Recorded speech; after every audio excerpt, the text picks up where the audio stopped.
Let us pray. Almighty God, who in your wisdom and goodness have appointed the offices of leaders and county assemblies for the welfare of society and the just government of the people, we beseech you to behold with your abundant favor as your servants whom you've been pleased to call to the performance of important trust in this republic. Let your blessings descend upon us here assembled, and grant that we treat and consider all matters that shall come under deliberation in so just and faithful a manner as to promote your honor and glory, and to advance the peace, prosperity, and welfare of our country and of those whose interests you have committed to our charge. Amen.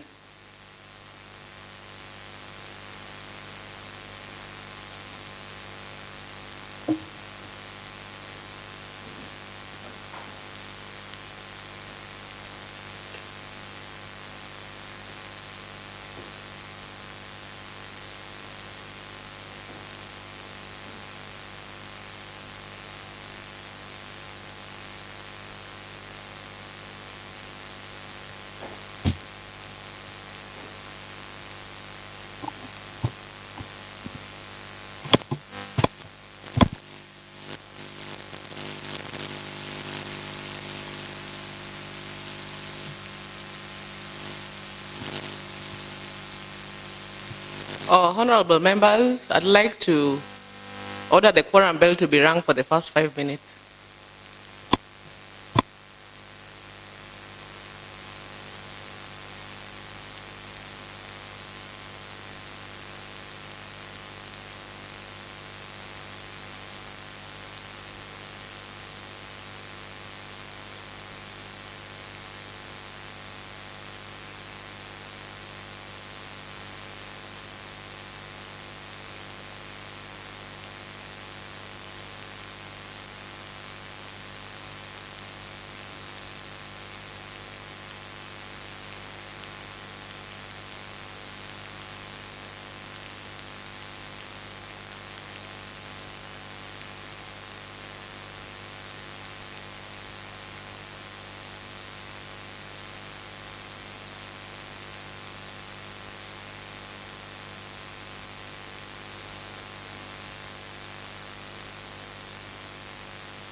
Order, honorable members.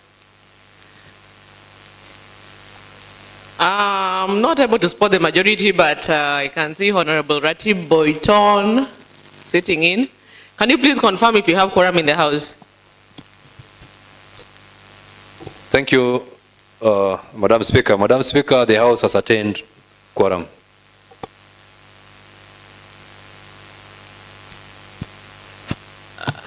Okay, Clerk, can you take us through the order paper of the day? Thank you, Madam Speaker and honorable members. Today, supplementary order paper number 173B of today, Tuesday, 30th, today, Tuesday,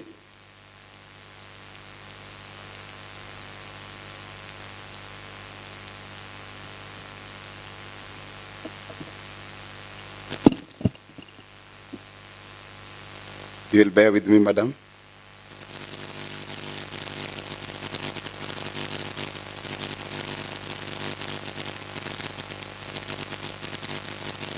We have supplementary order paper.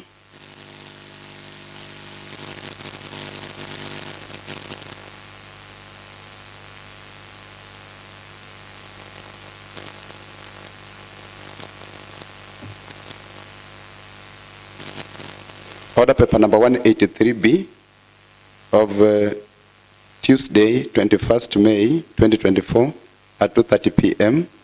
Order number 1, administration of oath. Next order. Order number 2, communication from the chair. Honorable members, welcome. I welcome you to this session. And I'd like to acknowledge that in the gallery today, we have youth from Uwezo Pamoja Association, and that is Hilary Onyango Okoth from Kisumu Poly, Simon Otieno from Silvertech, and Alfonso Mondi from Uzima University. And on behalf of the honorable members, I welcome you all to the County Assembly of Kisumu. And I will allow 2 members, maybe a male and a female member, to maybe say something to the group.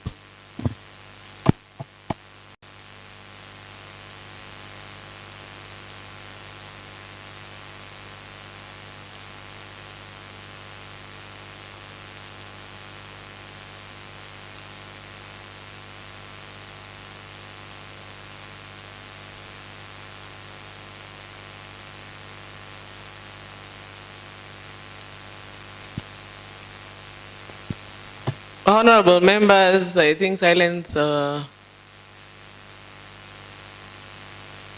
Yes, Honorable Millicent Omuya. Madam Speaker, first I want to take this opportunity to thank you for giving me this opportunity again to welcome our visitors in the gallery. My name's Millicent Omuya. I am a member of County Assembly of Kisumu, representing North Seme Ward.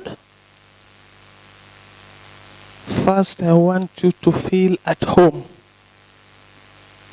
It's just a hall like any other hall, though with authority and rules to be followed. That's why you are seated there. And when you see us, we were also once students.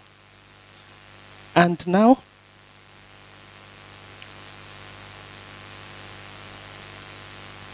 yes, we were once students and now we are in this assembly. That means that you can also once be members of this parliament. Karibuni and feel most welcome. Thank you so much. Thank you, Honorable Millicent Omuya. I'll give another chance. But members, as you make this address, please address the chair. Thank you.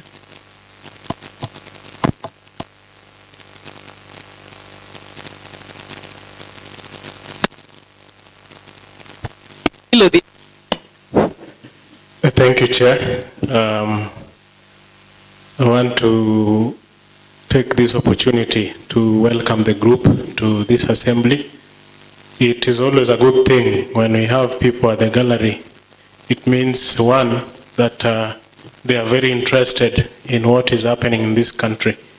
Because if you look at what we do, our three roles in the assembly, to legislate, to oversight, and to represent, they are the people that we represent here in the assembly.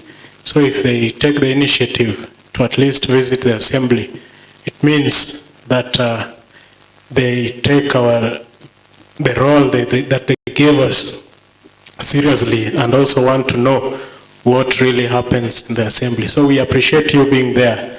And as you go out of the assembly, I know you'll realize that in our assembly, people are serious, because what we are doing for this county is a very good thing. And you'll realize that in this assembly, we have very many people from different walks of lives. We have people who have a background of accounting. We have people who have background of management and all other areas. So it's an assembly that whenever we make decisions, there are decisions that touch every member of this Kisumu County, and they are very good decisions. So we are happy seeing you here. Thank you.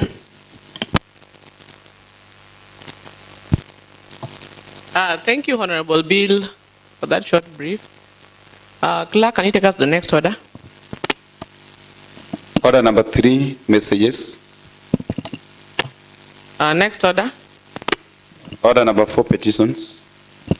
Next order. Order number 5, papers.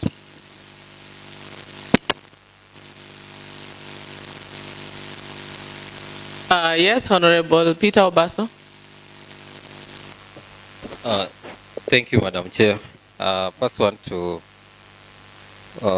provision of order number 180. Order, Honorable Obaso. You're standing up, but on the order paper, I don't see your name on paper to be laid. Thank you, Madam Chair. My chair is not around, so as the vice chair, I took the mantle to, on behalf of her, I took the mantle to place this paper. Okay, go ahead. Thank you, Madam Chair. Madam Speaker. First one to provision of order number 182/06 of the standing order. I wish to table today, Tuesday, 21st May 2024, a report of delegated county legislation committee on the Kisumu County Education Fund Regulation 2023. Thank you.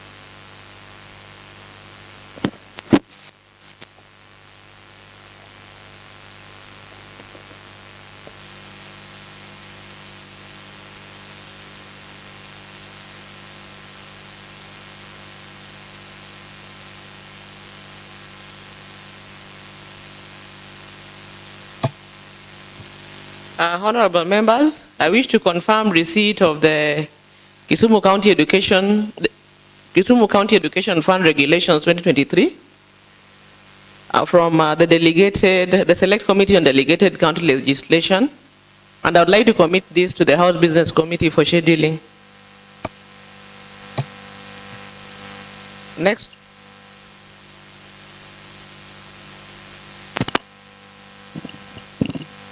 The committee's report.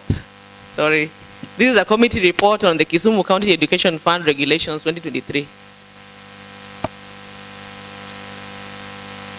Order number 6, notices of motion.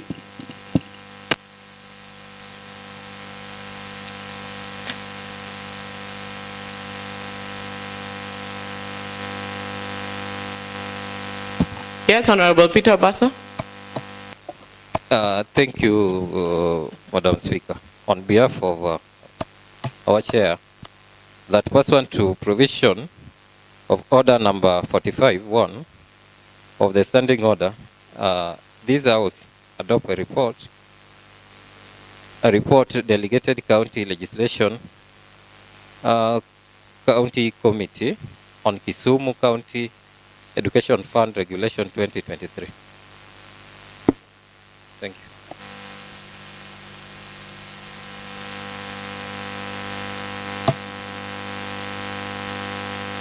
you. Next, Order Clerk. Thank you, Madam Chair. Order number 7, statements. Honorable members, it's a statement hour, so the floor is open for statement.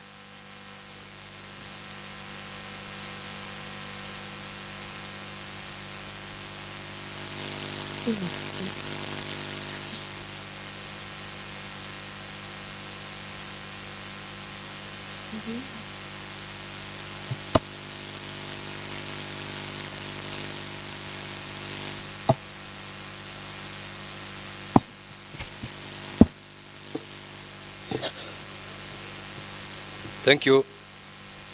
Thank you, Madam Speaker. Madam Speaker, I arise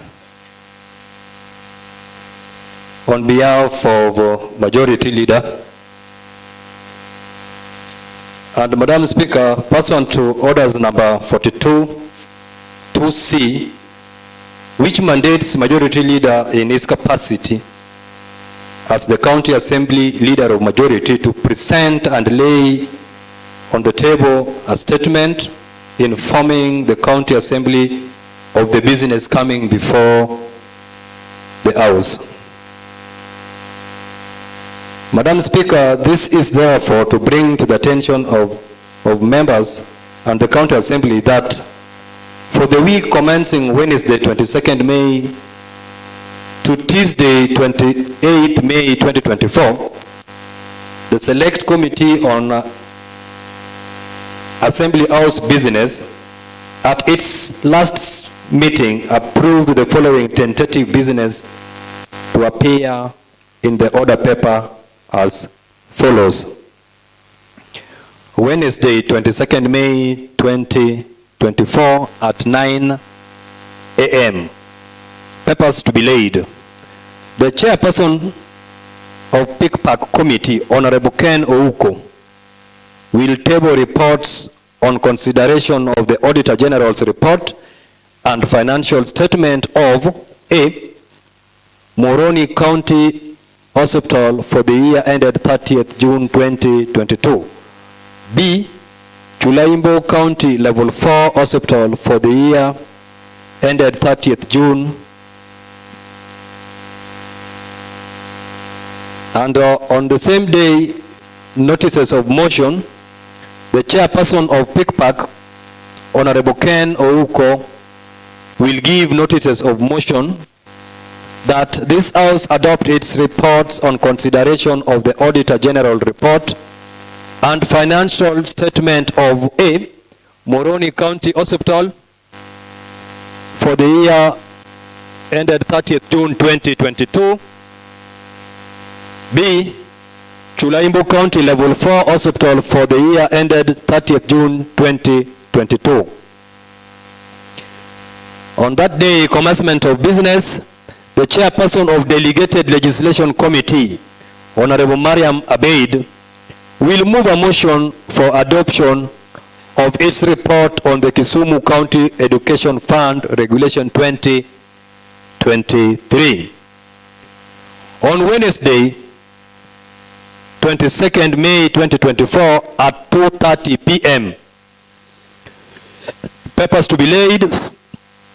The Majority Leader, Honorable Kennedy Ouko, will table a report of the Appointments Committee on the suitability of Mr. Jerome Okoth Ochieng to the position of County Executive Committee Member for Lands, Physical Planning, Housing, and Urban Development. Thereafter, notices of motion. The Leader of Majority, Honorable Ken Ouko, will give a notice of motion that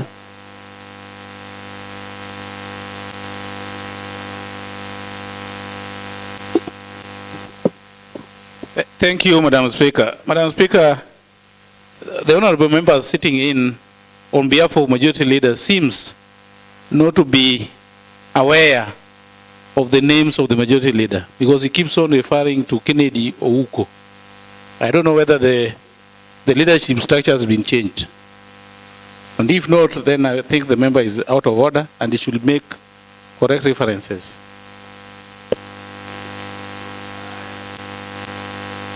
Thank you, Madam Speaker. Madam Speaker, I mentioned the name of majority leader as Kennedy Ouko. The name Ouko I mentioned when I was reading the papers to be laid by the PICPAC chair, who is Kennedy Ouko. Thank you, Madam. Thank you, Madam Speaker. Madam Speaker, allow me to continue.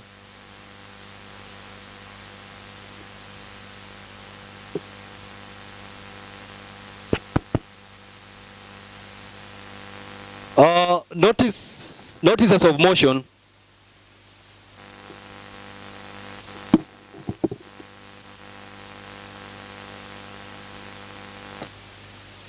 Notices of motion. The leader of majority, Honorable Kennedy Ouko, will give a notice of motion that this House adopts a report of the appointment committee on the suitability of Mr. Jeromim Okoth Ochieng to the position of County Executive Committee member for Lands, Physical Planning, Housing and Urban Development. Statement pursuant to orders number 41-2B of the standing orders, the MCA for Awasi Onjiko Ward, Honorable Morris Ngeta, will seek a statement from the chairperson of the sectorial committee of JLAC on the matter of loss of life and injuries caused by quarrying and steel mining in Awasi Onjiko Ward. Substantive business for the day. The chairperson of PICPAC committee, Honorable Kennedy Ouko, I hope this is now noted by Honorable Moses Ochele, will move a motion for adoption of the committee report on examination of the Auditor General's report and financial statement for Kisumu County Trade Fund for financial year 2020-2021. Madam Speaker, on Thursday, 24th May 2024 at 2:30 p.m., substantive business for the day. The leader of majority, Honorable Kennedy Ouko, will move a motion for adoption of the report of Appointments Committee on the suitability of Mr. Jeromim Okoth Ochieng to the position of County Executive Committee member for Lands, Physical Planning, Housing and Urban Development. On Tuesday, 28th May 2024 at 2:30 p.m. Statement. The leader of majority will issue a statement pursuant to orders number 41-2C on the business coming before the County Assembly for the week commencing Wednesday, 29th May 2024. Substantive business for that day. The chairperson of the select committee on PICPAC committee, Honorable Kennedy Ouko, will move a motion for adoption of the committee report on examination of the Auditor General reports and financial statement of Moroni County Hospital for the year ended 30th June 2022. Thank you, Madam Speaker.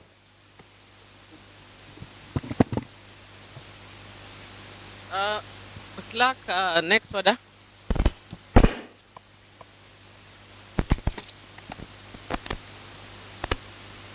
Commencement of business, order number 8, adoption of report of lands, housing, physical planning, and urban development committee on the encroachment of the riparian areas along Paga Beach in southwest Kisumu ward by Honorable Boyton Ratib.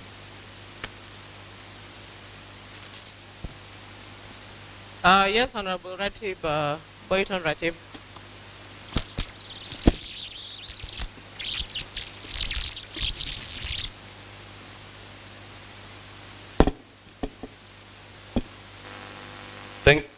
Thank you, Madam Speaker. Madam Speaker, I arise to move a motion of Committee on Land, Physical Planning, Housing and Urban Development on a report on the encroachment of the riparian areas along Paga Beach in southwest Kisumu ward. Madam Speaker and honorable members, pursuant to provision of Standing Orders number 41(2)B of the County Assembly Standing Orders, the MCA for Southwest Kisumu Ward, Honorable Jennifer Obonyo, raised a statement in this House on 8th of August 2023 regarding the encroachment of the riparian areas along Paga Beach. It is annexed in the statement is annexed in the report.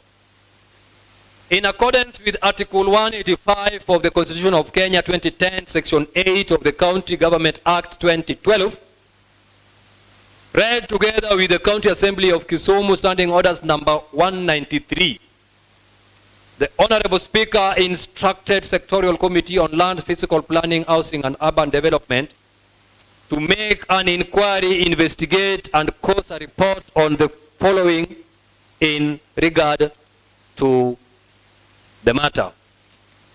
1, is there a regulation in place allowing such fencing? 2, what is the lasting remedy in place? Madam Speaker, that leads us to the first part of that statement, which requires if there is any regulation in place. Madam Speaker, physical and land use planning regulation. The physical land use planning regulation part 5, 21 and 22 provides as follows. 21(1), physical and land use development plans shall be prepared to guide utilization of land within riparian reserves in rural and urban areas and provide buffers for lakes, rivers, swamps, and ocean beyond the riparian reserves where controlled development may be allowed. 2, the plans prepared under paragraph 1 shall promote controlled utilization of riparian reserves as recreational areas, open spaces, greenways, and utilities corridors, among other suitable uses. And 3, in connection with the utilization of the riparian reserve or development of the area beyond the riparian reserve, or both, the applicant shall be required to submit an environmental impact assessment and audit report together with development application. 22 says that the following standard shall apply during the measurement of riparian reserves for the purposes of this regulation. A, for rivers, a minimum riparian reserve of 10 meters or reserve that is equal to the average full width of the river measured from the highest watermark, whichever is higher, but which shall not exceed 30 meters on either side of the river, shall be maintained, provided that in the case of a floodplain, the riparian reserve may be higher, as may be determined by Water Regulation Authority. Part B, for lakes, a riparian reserve of not less than 100 meters and not more than 200 meters, as measured from the highest watermark, shall be maintained for all lakes, provided that in the case of Lake Naivasha, there shall be observed a contour of 1,892 point height, 8 meters above sea level. C, for Indian Ocean, a riparian reserve of 300 meters as measured from the highest watermark shall be maintained. And D, for swamps measuring more than 1 acre, a riparian reserve of at least 50 meters and not more than 70 meters as measured from the highest watermark shall be maintained. And E, for dams, a riparian reserve for 70 meters measured from the highest watermark shall be maintained for all dams, provided that downstream of the dam there shall be maintained a riparian reserve of at least 20 meters and not more than 100 meters as measured from the toe of the dam as determined by structural engineer. And for springs, a riparian reserve of at least 6 meters as measured from source of the spring shall be maintained. Committee investigations. Madam Speaker and Honorable Member, in a committee sitting held to deliberate on this matter, the committee resolved to seek for information from County Executive Member for Lands, Physical Planning, Housing and Urban Development. Consequently, a letter with that reference dated 10th August 2023 requesting the CEC member for Lands, Physical Housing and Urban Development to respond to the issues raised in the statement on a date not later than 18th August 2023 was delivered to the department through County Secretary. It's Annex number 2. And Madam Speaker and Honorable Members, the department failed to respond within this timeline. Consequently, the committee in another meeting resolved to invite the County Executive Committee member to verbally respond to the issues raised in the statement. And the reference for that letter is also dated 1st November 2023 and was delivered to the department through County Secretary in regard. Annex 3. Honorable Speaker, the County Executive Committee member appeared before the committee on 9th November 2023. The County Executive Committee member, however, apologized to the committee for not having responded to the statement. He pleaded with the committee to allow him respond to the issues within a period of 2 weeks. Response by the County Executive Committee member on the issue raised, it is Annex 4. And Madam Speaker, the written response from the Department of Lands, Physical Planning, Housing and Urban Development fail to highlight remedies that the department have put in place to prevent further encroachment of riparian lands.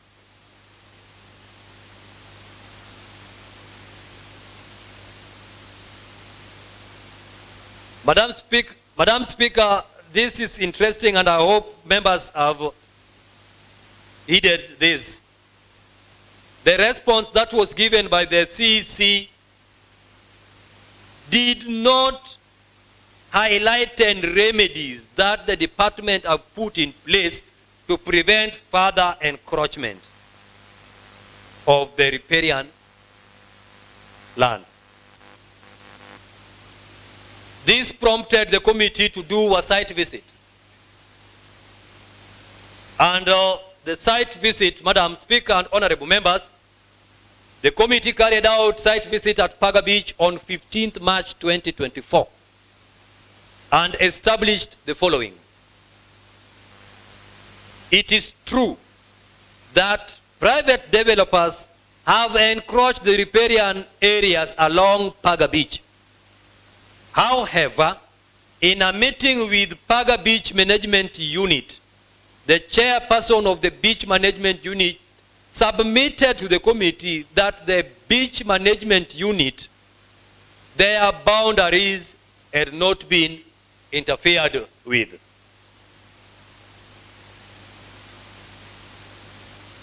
Madam Speaker, we as a committee did an observation. And in our observation, we made the following. Number one, that it is true that private developers have encroached the riparian areas along Paga Beach in southwest Kisumu ward. Number two, that the response by the Executive Committee member for Lands, Physical Planning, Housing and Urban Development failed to highlight the remedies put in place to prevent encroachment of the riparian areas. And number three, that there is need to create public awareness campaign to educate residents, landowners, and businesses about the importance of riparian zones and the consequences of encroachment. And number five, that there is non-adherence to physical and land use planning regulations, section 21.3, which states that in connection with utilization of the riparian reserve or development of the area beyond the riparian reserve or both, the applicant shall be required to submit an environmental impact assessment and audit report together with development application.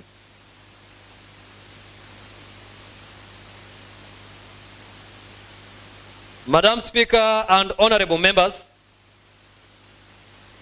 this led to recommendations by the committee. And the recommendations are totaling to 10. Let me take you through. 1, that the county executive committee member of Lands, Physical, Housing and Urban Development, in collaboration with other agencies, initiate a baseline survey to establish the extent of encroachment of riparians along all the beaches within Kisumu County, and a report on the same be submitted to this assembly within a period of 90 days upon adoption of this report. The recommendation is now not restricted to Paga area where the committee was carrying its exercise, but it has gone further in tackling all the beaches within Kisumu County. That going forward, the County Executive Committee member, Lands, Physical Planning, Housing and Urban Development, must ensure strict enforcement of existing laws and regulations that prohibit encroachment and development within riparian zones. Number 3, that going forward, the county executive committee member, land, physical planning, housing, and urban development must ensure that monitoring mechanisms are strengthened and where applicable, penalties are imposed on violation of the laws protecting riparian areas. Number 4, that the county executive committee member, land, physical planning, housing, and urban development, launch public awareness campaign to educate resident landowners and businesses about the importance of riparian zone and consequences of encroachment. A report on the initiation of this process be submitted to this assembly within a period of 90 days upon adoption of this report. Number 5, that the county executive committee member, lands, physical planning, housing, and urban development, to seek for collaboration with the national government and conduct accurate demarcations and mapping of all riparian areas in Kisumu County and clearly delineate boundaries and prevent further encroachment. Recommendation number 6 states that going forward, the county executive member, lands, physical planning, housing, and urban development should consider fostering community involvement in riparian protection efforts through the establishment of community-based organization or communities tasked with monitoring and safeguarding riparian zones. The committee members should be encouraged to take ownership of their natural resources. Number 7, land use planning and zoning.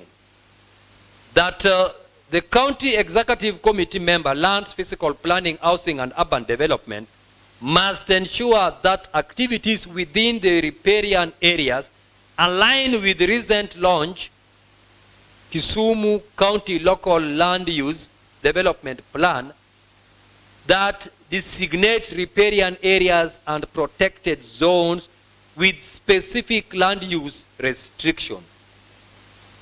Number 8, that going forward, pursuant to planning and land use 2019 regulation, the county executive committee member, lands, physical planning, housing, and urban development makes it mandatory requirement for any developer to submit an environmental impact assessment for any proposed development project near riparian zones.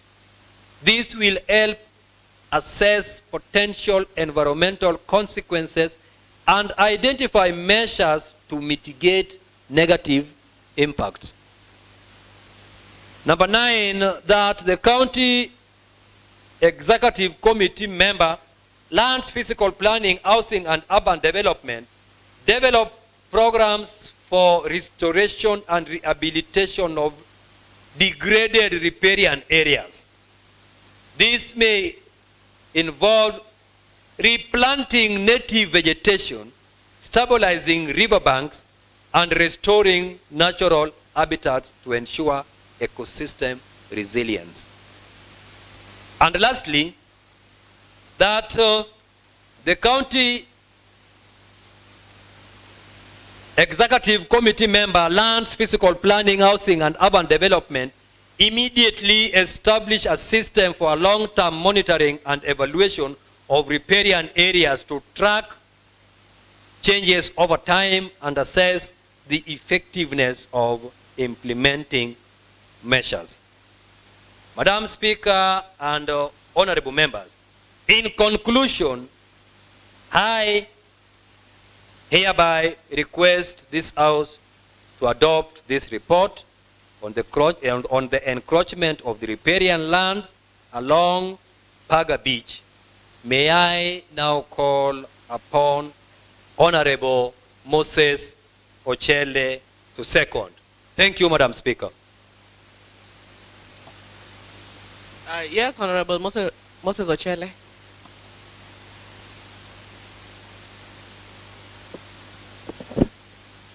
Thank you, Madam Speaker.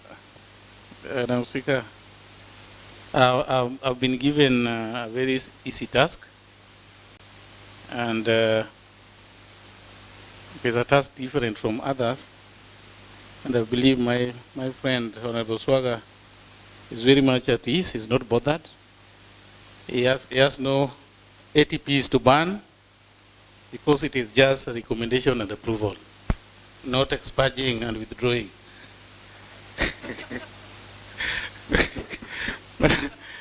Madam Speaker, I have to say that because this house has been earmarked as a house of debating positively and approving reports of our trips, benchmarking, and site visits like the one my chair has just taken us through. And I believe, Madam Chair, even if I don't say much, the report itself is self-explanatory. And looking at the eyes of members, I'm seeing no descending face, because it is as direct as the report itself. Madam Speaker, I will not forget to say that we actually visited Paga Beach, and the only good thing I found there is the fish we ate. We got some good fish, and I carried some home. The actual reasons for the visit, Madam Speaker, was just to ascertain that indeed there were encroachment on the beach. And we realized that there was indeed serious encroachment. However, the beach management committee were aware of the encroachers and could not divulge. That means they could have been part and parcel of the encroachment, or in a way they have been sweet-talked to defend the encroachers. Madam Speaker, encroachment is an issue along the Kenyan beaches, more so along our lake, the Lake Victoria, Madam Speaker. It is not just in Kisumu West northward. It is across all the wards within the beach. Encroachment is live, save for Kabunyo Kanyagwal, where you can't encroach, because the water itself is really encroaching on dry lands. Madam Speaker, and when we talk of encroachment, it is not just encroachment about the beach, about the lake, but encroachment can also be observed along our lake shores. For example, some of us who come from Nyando sub-county, we have River Nyando, which has got an area earmarked for as a riparian area, with the serious embankment 30 meters from the lakeshore.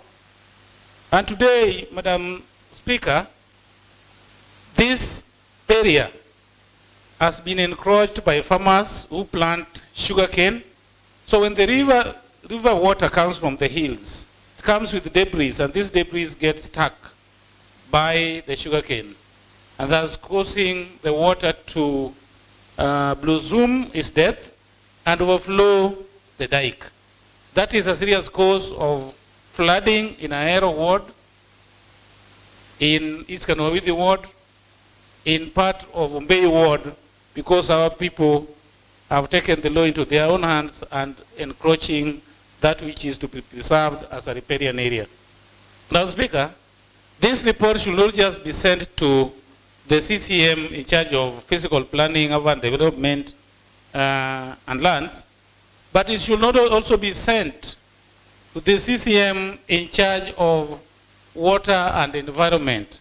Because when I talk of river riparian areas being encroached, we are not limited to planning, but we extend to these other departments whose areas have been abused, Madam Speaker.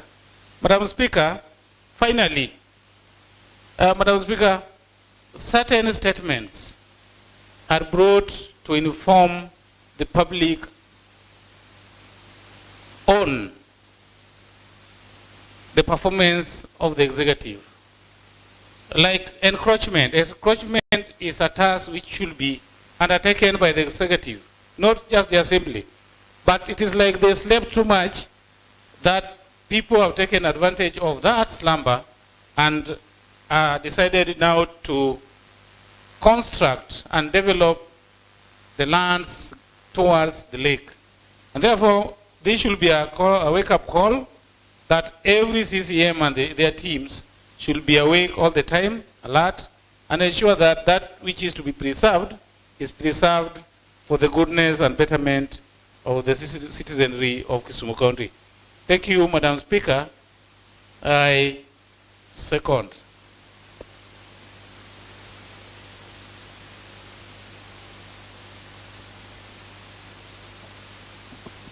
Honorable members, now that the report by the Land Physical Planning, Housing and Urban Development Committee on the encroachment of riparian areas along Paga Beach in Southwest Kisumu Ward has been presented and seconded as per outstanding orders, I want to propose that this report by the Land Physical Planning, Housing and Urban Development Committee on the encroachment area of the riparian reserves is now open for debate.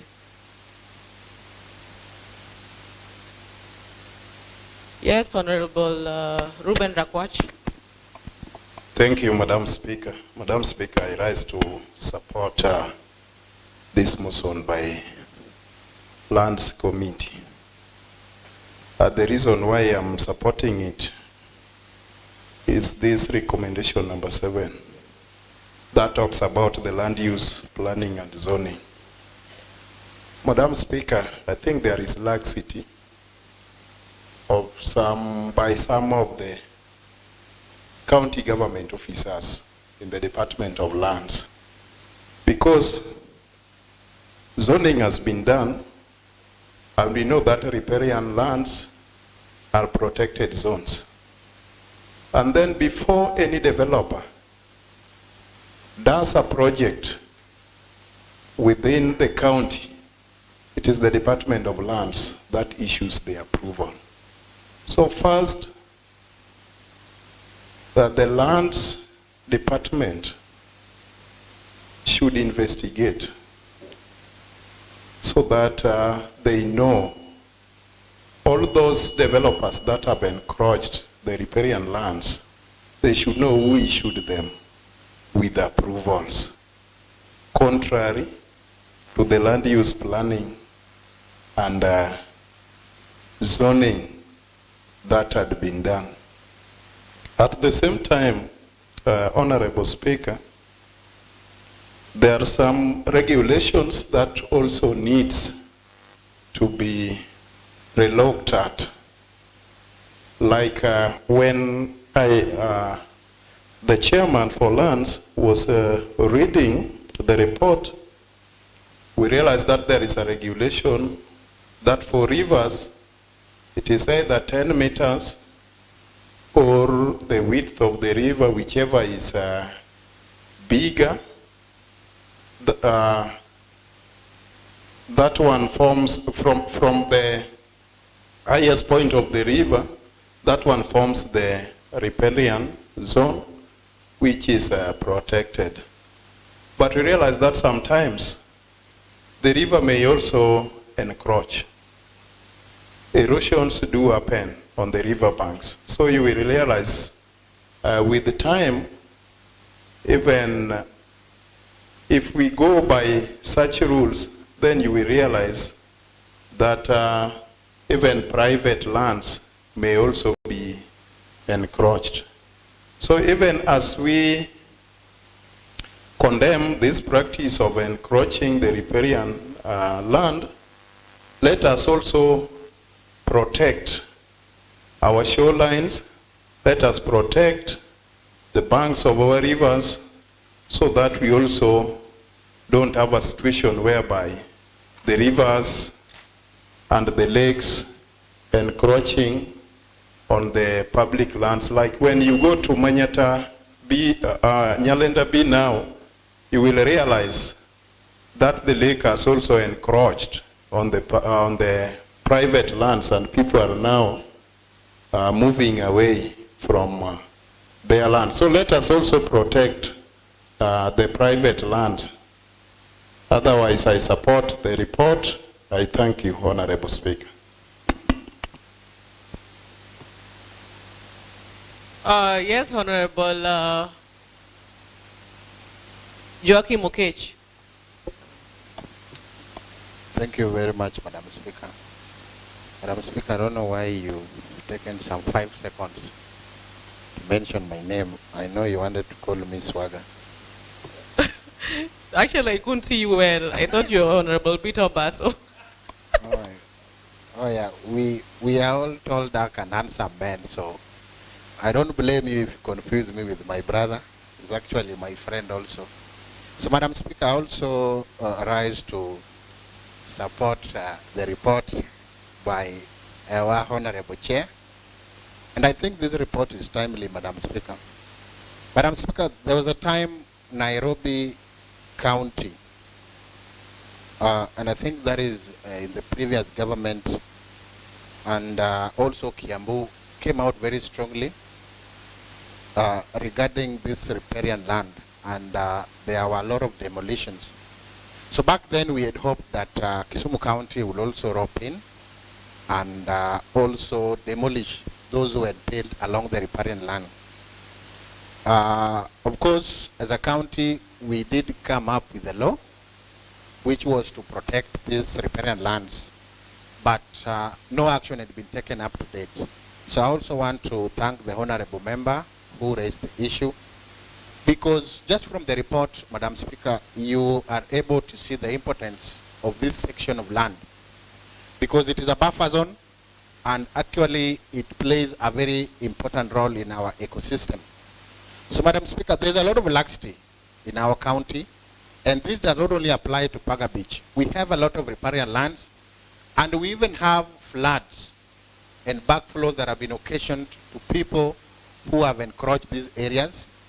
The county government has spent a lot of money, into tunes and millions of shillings, trying to rescue even those who have encroached on riparian land, Madam Speaker. And that is why I think the committee did well, and I believe that now the point where the county should head on is taking action, because the report has gone further even to mention even areas that have been encroached, the properties that have been erected in those areas, up to businesses and even private lands or private property, Madam Speaker. And therefore, I think the county should make it very serious. Madam Speaker, I know that there's a lot of conflict of interest in this area. And I know that even there are staffs who have encroached these areas because they work within the county government and they know that nothing will happen. We are even aware of approvals from our own county for private property to be erected in these areas, Madam Speaker.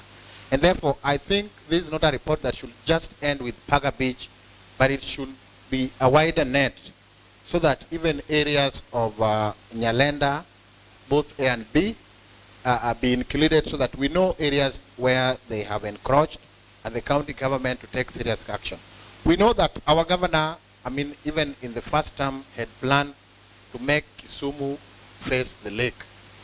We have been told that Kisumu is facing the opposite. So the governor wants to make Kisumu face the lake. We cannot face a lake that has been encroached. We cannot face a lake that is polluted, Madam Speaker. And therefore, I want to support the chair, and at least it goes with the governor manifesto of working on the lakefront. I know we have spent millions, if not billions of shillings in ensuring that the lakefront works.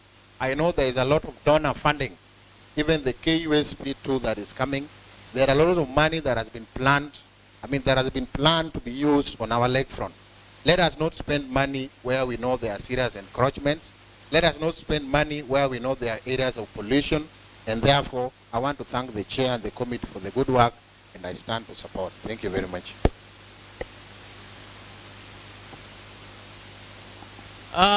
Yes, Honorable Tom Onditi.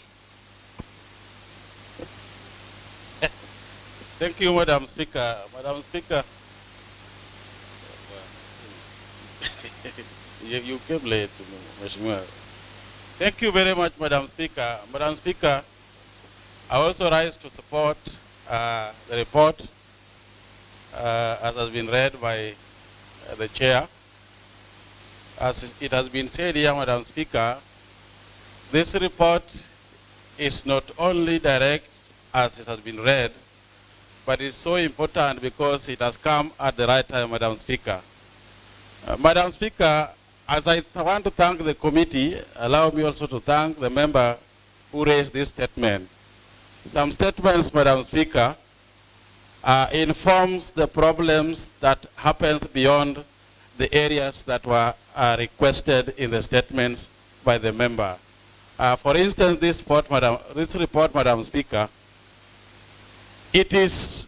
I pray that, Madam Speaker, this report should not follow the queue of the reports that are being passed in this House and finally get to rest permanently in the shelves of the departments. I want also to call upon the Committee of Implementation to follow up with the department to ensure that this report is implemented. Madam Speaker, the issue of encroachment has become a culture in this county, particularly in areas where I come from.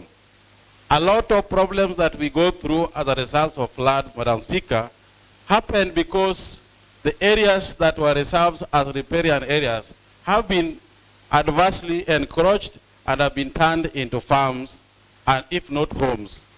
To the extent that, Madam Speaker, even when there is flood, even when the government comes in to rescue or to open up the waterways, there is even no places where the machineries like excavators can follow so that you open up those waterways. To the extent, Madam Speaker, that even it creates conflict between the community that the government is helping to rescue them with the contractors that have been assigned to do those works. The streams along the areas where we come from, particularly Umbei, Madam Speaker, riparian areas are now permanent homes and farms. Sometimes people cry for help, but when you go there to help them, you don't even have a place where you can use those machineries to open those places. So that whatever we do here, still if these places are not reserved, if you look at this report, Madam Speaker, it talks about demarcation of those areas. It talks about monitoring, and it talks about enforcement. Madam Speaker, including public awareness on the communities around those places. Sometimes these things happen because people don't know that up to what extent is a riparian area. So I think it is upon the government, and particularly the department, to ensure that a serious public awareness activities are established within those areas so that people can know to what extent they can go closer to the streams, rivers, or any other waterways. And again, even if those are done and no monitoring or mechanism or enforcement mechanisms are put in place, people will again go back because human beings have a tendency of forgetting.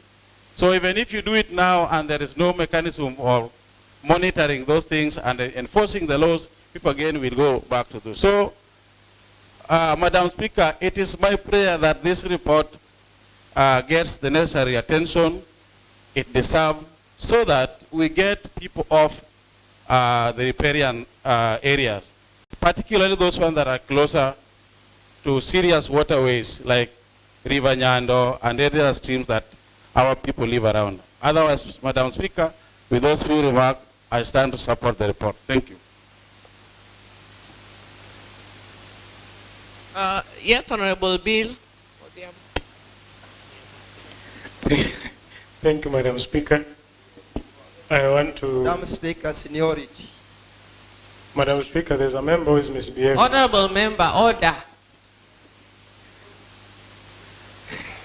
It is the chair to decide who is supposed to speak. Go on, Honorable Bill. Thank you, Madam Speaker. I'm happy you've recognized you've recognized me among other senior members. Madam Speaker, it is, the report comes in timely because, one, today the Assembly was vetting the CEC for lands. And again, Madam Speaker, we have been having trouble or other problems with the climatic problems that we have right now. For the first time, Rivanyando, if you talk to elders, they tell us that the last, what happened a few weeks ago, happened in 1963. So, Madam Speaker, if you look at the report from Paga Beach, it clearly shows us that we have people who have encroached, even hotels. And Madam Speaker, the discussion today all over the world is about climatic change. Yet, we still find people not following the laws of the land that are set for areas where there are rivers and lakes. So, Madam Speaker, it is my humble plea that we should not let this report sit somewhere and gather dust. I would have wished that we had the implementation chair here so that this report is followed and the implementation part of it is done. Madam Speaker, if you look at the current climatic change, what is happening, the rains, you realize that many people are being affected by the rains. We have floods all over. We can't control natural calamities, but there are some things we can control. Like people living around the riparian lands, there should be a public participation or a public awareness program so that our people know why they should not be staying around or doing activities on riparian lands. For example, Madam Speaker, areas like in Nyando, all the wards there, now if you want to do desilting, it is a struggle because you realize that even on the riparian lands where the machines are supposed to be passing through, you realize people have planted there. So it is something that needs to be taught to our people so that they understand what the riparian lands do to us. Because from the report, we see that, one, they act as buffer zones between the water bodies and humans. And the other thing from the report is that they also protect human activities. And you also see that it helps build the ecosystem because you see fish, some breeds of fish lay their eggs near the riparian lands because of the climatic conditions around that place.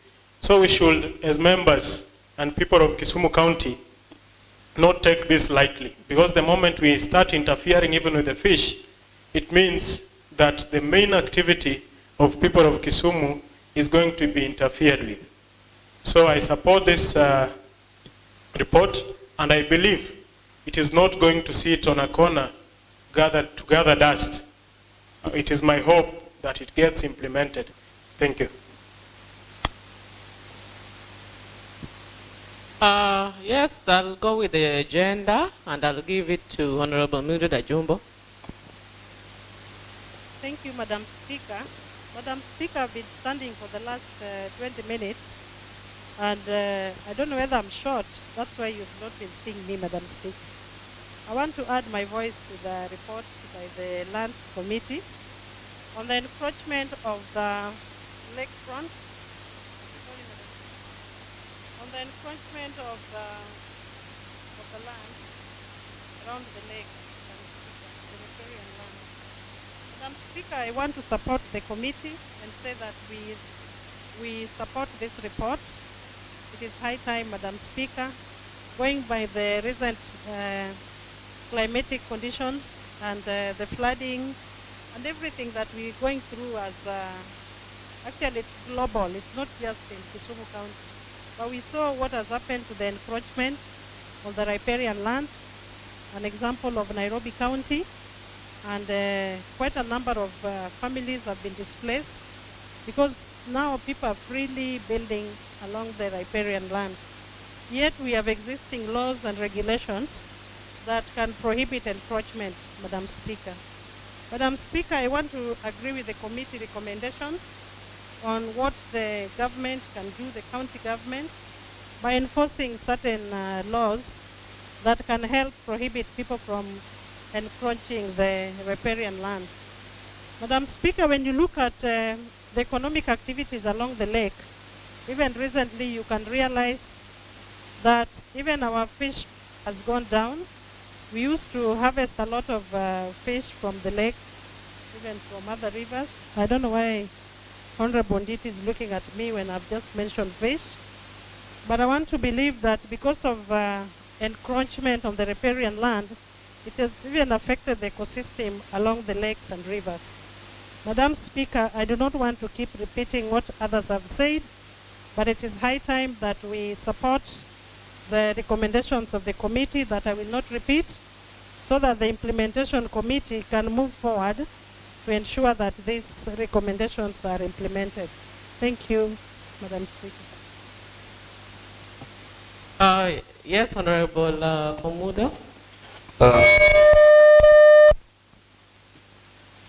Many thanks, Honorable Madam Speaker. Many thanks to honorable members. I rise here in the afternoon to support the very noble report by the Committee on Planning and Urban Development. I want to do the summary. Looks like the House is already tired when you see a number of members walking outside. So I want to do the summary, and in short I would request that the report is wonderful. The report is quite detailed. The report is very particular. And you remember once a while, to those who are familiar with the capital city of Nairobi, Madam Speaker, this thing was seriously implemented during the Michuki time. And a number of structures along the riparian lands got way. And I want to tell you that the capital city of Nairobi today, as it is properly organized, and the river or the rivers there have their way. One of the reasons that we have had very serious flooding, especially where I come from, Muhoroni Koru, bordering the Rift Valley, where the original River Nyando originates from, there was very serious flooding because of the encroachment. Let us have this report taken very seriously through the implementation committee to the executive on the relevant department. I support this report 100%.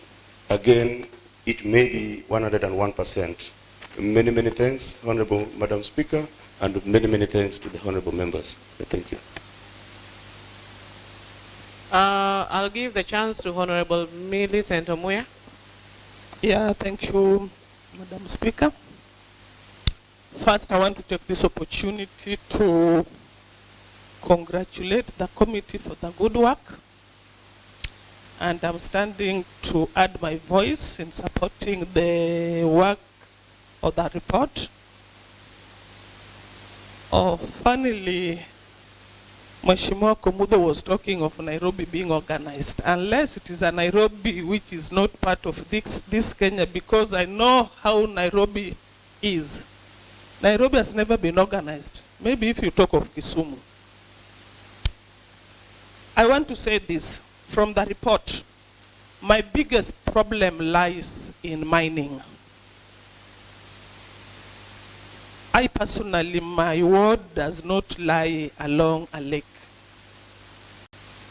But when you come to my ward, there's a lot of gold mining.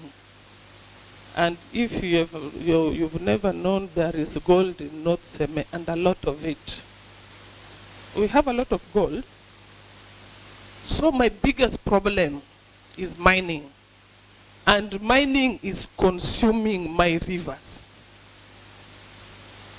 Apart from mining, sand harvesting. Sand harvesting is also consuming the roads that we are spending too much money to do. I just wish that the chair of implementation committee was here, so that maybe for the first time, if she has never done any work, I'm just pleading with her to take this report from the lands and housing as a priority. Because if we are not careful and we just leave the report somewhere to collect dust, I think we shall be doing a lot of disservice to our people. So I'm highly supporting the report, and I believe it will give us the best outcome. Thank you so much.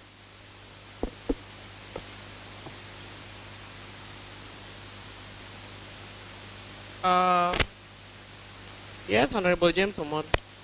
Thank you, Madam Speaker. At this juncture, looking at the mood of the House, I call them over to reply. Thank you.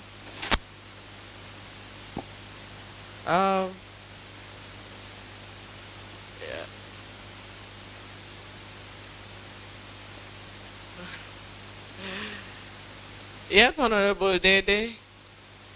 Thank Do you still want to contribute? Of course, I want to contribute because I'm not removed. Okay. Thank you. Go ahead. Thank you, Madam Speaker, for according me the opportunity to also for my sentiment concerning the motion on the floor.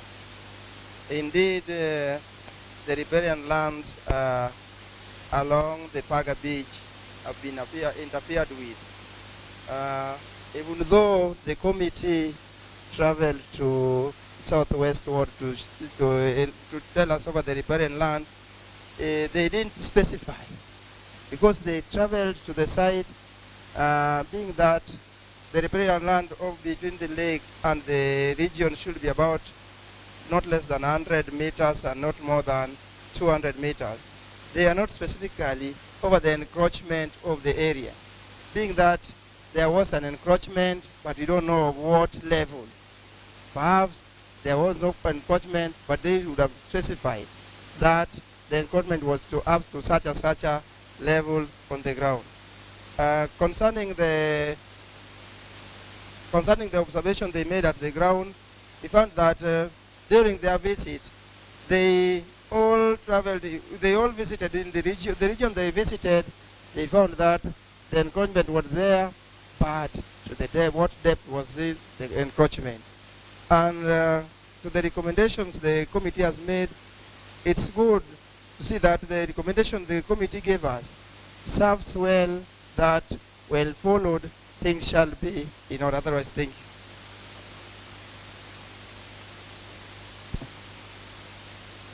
Yes, Honorable Calvin Oraro.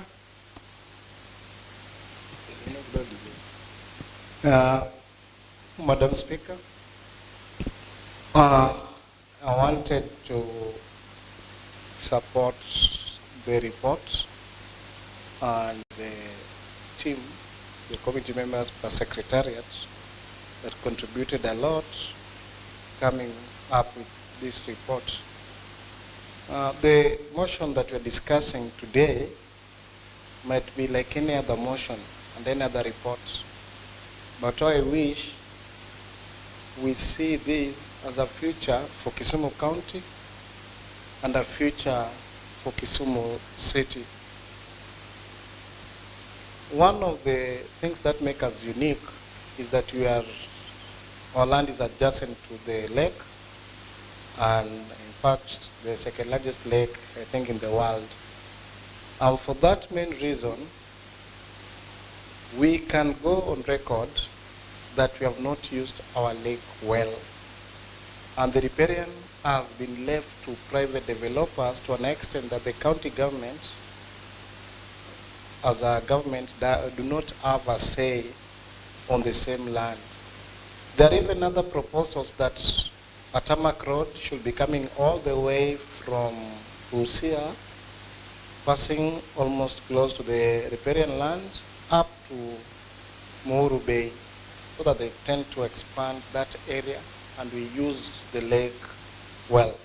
But unfortunately, it is clear in our mind that most of the things or most of the land next to the lake have been taken by very rich people, and I don't know if they will ever allow for legislation or anything that can make the government plan with the riparian land. I'm seeing many, many hotels next to the lake, and as assembly, we must take keen interest and know the demarcation starting from within the Kisumu city and know even the owners of the land. To an extent that if you were to talk about an investor coming, we can actually talk about the riparian land well. Now, recommendation number 5 was trying to explain about collaboration with the national government, and that is an important area that we must consider. Other places like Kabonyo Kanyagwal, Kolwa Central, Nyalenda A, that is the Lenda B, that is adjacent to the lake, we have a problem with the backflow. We have a problem with the sand that tends to block the rivers as they enter the lake. And for that reason, there are things like water master that are needed to always do desiltation so that we remove the sand from the lake and even allow those who are doing sand harvesting to harvest those sand that have accumulated, to give waters free way entering the lake and to avoid the wet areas trying to be more. If somebody asks you about Kapwote, Kapwote comes as a result of silt that has accumulated to the lake and allowing River Nyamasaria not to enter the lake. So if we want to protect our riparian land, in short, we really need to collaborate with the national government. And we really need to map out things that we need to protect as a county. We need to even avoid investors taking advantage of some of the things that we have. And for that reason, Madam Speaker, I want to support the mover with the report that he has brought. And I want to say that let it not just stop at the report level approved in the assembly, but we really need to take attention and even have a map somewhere in the assembly, somewhere within the assembly here, that can always give us indication of what part do we have as a government, county government, which part do we own in those riparian land, which developers have taken part of the riparian land, are they using it well? And in case they are not using those riparian land well, what should we be doing? What are some of the laws that we can use so that an investor, when it comes to Kisumu, knows that this is what we have established, and this, if by chance to get a land close to the sea, this is supposed to be done, and this is not to be done.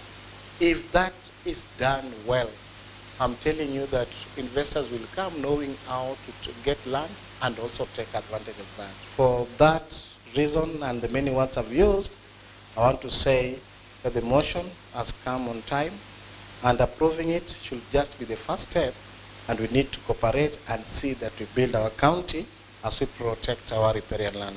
Thank you, Madam Speaker.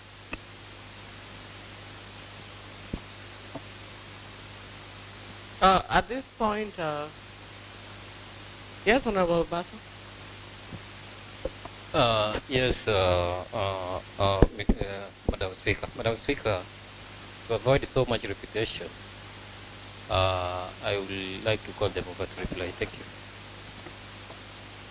Thank you. Yes, Honorable Boyton. Thank you, Madam Speaker. Madam Speaker,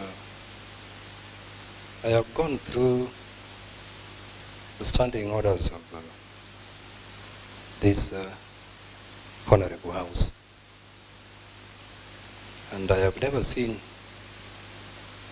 in any area that stipulates or that outlines or says that after a member has deliberated on a motion he should walk out. Madam Speaker was very keen on who was giving their deliberation. And I am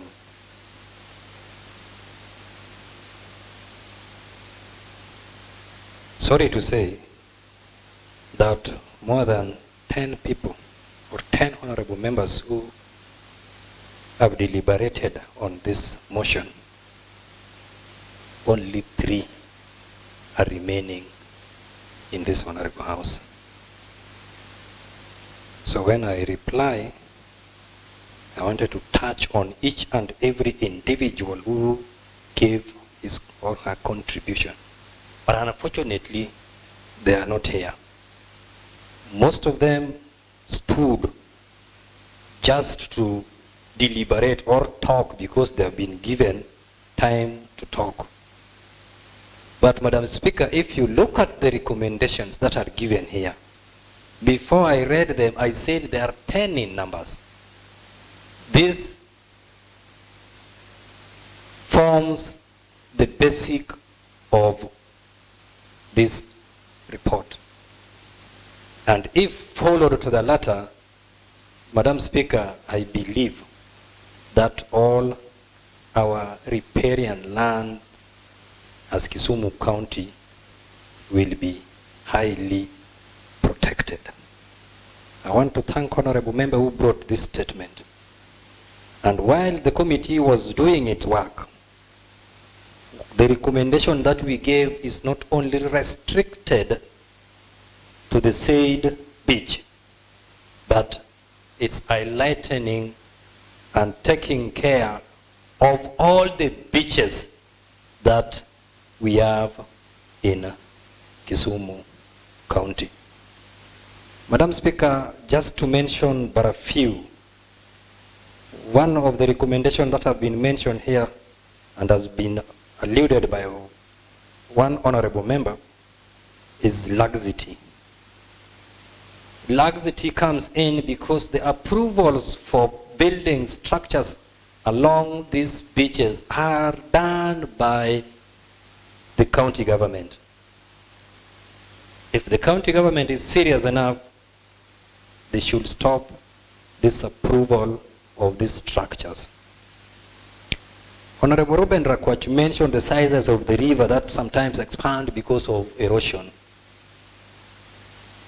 This is true, and we were given measurement for riparian land in respect to rivers. But again, if a river expands because of erosion, definitely the concerned persons will know where the riparian land starts. And in that respect, the measurement will not be increased because the size of the river has increased. The maps are always there. Maps don't increase or decrease. So when we measure the riparian land in respect to the rivers that have expanded, I think this is a matter that the correct measurements will be given as per the map of that area. Areas where indigenous have encroached and built structures along the lakes, this should also fall within the laxity when the county government gives out approvals.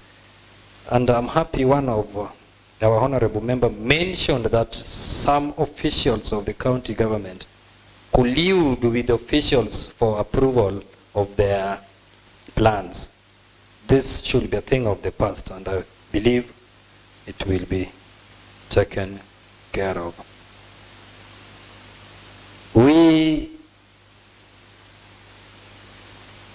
gave a recommendation that we were not going to restrict our recommendation only to Paga Beach, but to take care and safeguard all the beaches and the riparian lands that we have for proper ecosystem management. One member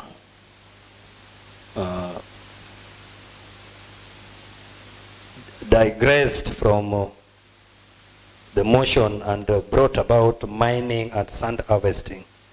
I was really trying to relate how do I respond to this, because my statement was restricted to what we call riparian land along Paga Beach, of course, which we have widened to some other beaches in our recommendation. So how mining and sand harvesting comes in here, I think she missed a point, and she should bring a statement if this is happening in her or his ward.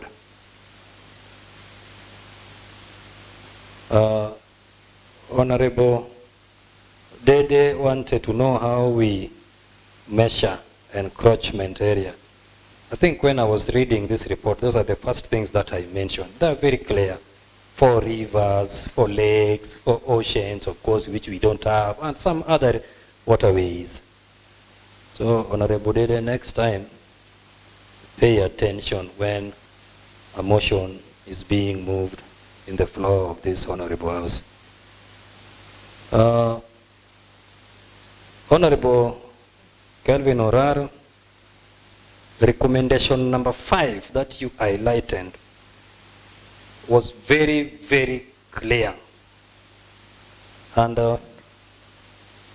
it said that the county executive committee member seek a collaboration with the national government to conduct accurate demarcation so that we know where our riparian land starts and where our riparian land reaches. And in fact, there are some beaches whereby we give a recommendation that they should be fenced through the beach management committees that we have in different beaches.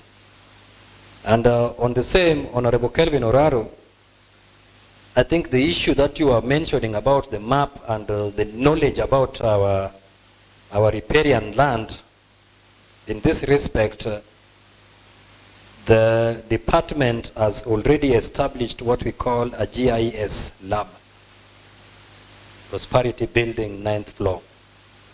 It is in operational, and that is the system that will tell you what, where, and how things are placed in this county. Madam Speaker, it's my pleasure to reply, and I want to thank all members for their contribution. I reply. Thank you. Honorable members, and now that the report by the Committee on Land, Physical Planning, Housing and Urban Development on the encroachment of riparian areas along Paga Beach in Southwest Kisumu Ward has been presented, seconded and debated, it's time for me to propose a question. And I propose that as many as of the opinion that this report by Lands, Physical Planning, Housing and Urban Development Committee on the encroachment of riparian areas along Paga Beach in Southwest Kisumu Ward be adopted, say aye. And as many as of the contrary opinion say nay. And the ayes have it.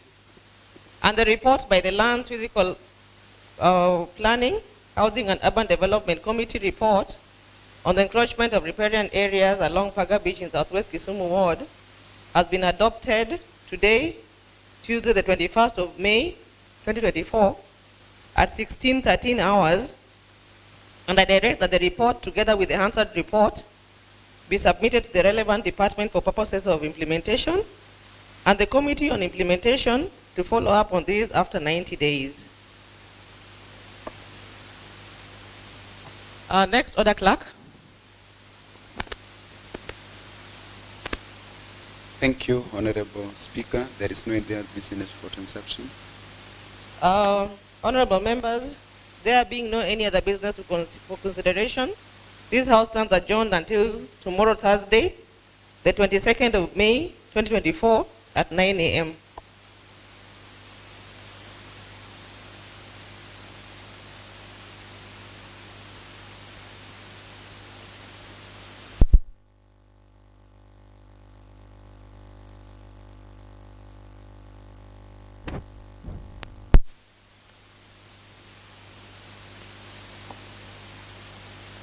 Members, the House stands adjourned until tomorrow, Wednesday, the 22nd of May, 2024 at 9 a.m.